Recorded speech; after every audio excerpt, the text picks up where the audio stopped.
Hello বন্ধুরা, তোমরা সবাই কেমন আছো? আমি খুব ভালো আছি। আর একটা নতুন ভিডিও নিয়ে চলে আসলাম।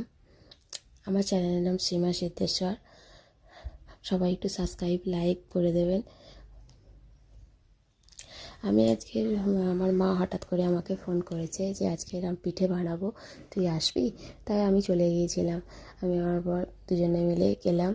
গিয়ে পিঠে আমার মা তেল তৈরি করে আগে রেডি করে রেখে দিয়েছে। তোমাদের ওখানে ওই যে এঁথেল তৈরি করে, ওটা তোমাদের ওখানে কি বলে আমি জানি না, আমাদের এখানে এঁথেল বলে।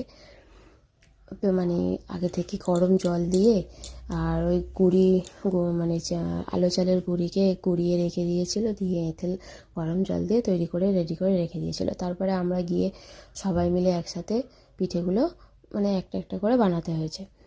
মা আগে থেকে ওই নারকেলের পিঠে হয়েছিল আর ফুলকপি আলু দিয়ে চচ্চড়ির একটা পিঠে বানানো হয়েছিল।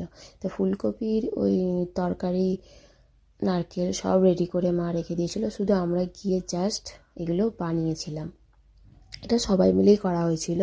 এবার আমাদের ওখানে কাকা কাকিমা ভাই বাবা মা আমার বর আমি অনেকেই ছিলাম।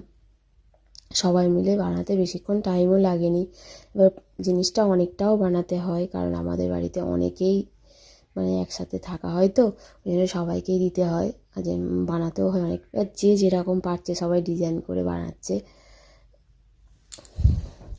এবারে এবারে ওই বলে আমি নারকেলের পিঠে খাবো, বলে আমি ডালের পিঠে খাবো, কেউ তরকারি পিঠে, ওই জন্য অনেক রকমের পিঠে হয়, অনেক রকমের করতে হয়। যখন হয় একসাথে অনেকগুলোই করতে হয়।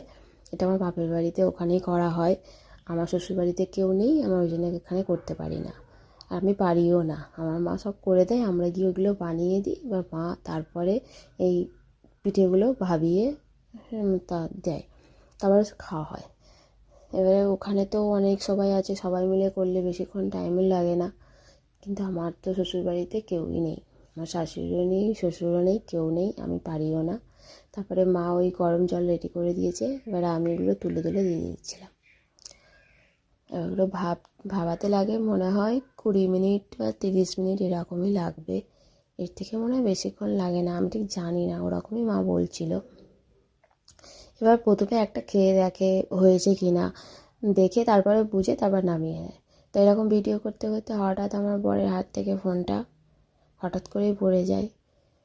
তা ফোনটা একটুখানি কাঁচটা ভেঙেও গিয়েছিল, ভাগ্যিস কিছু হয়নি। অনেক উঁচুটা থেকেই তো পড়ে গিয়েছিল ভিডিওটা করতে করতে, আমি ভাবলাম না ভেঙেই গেছে।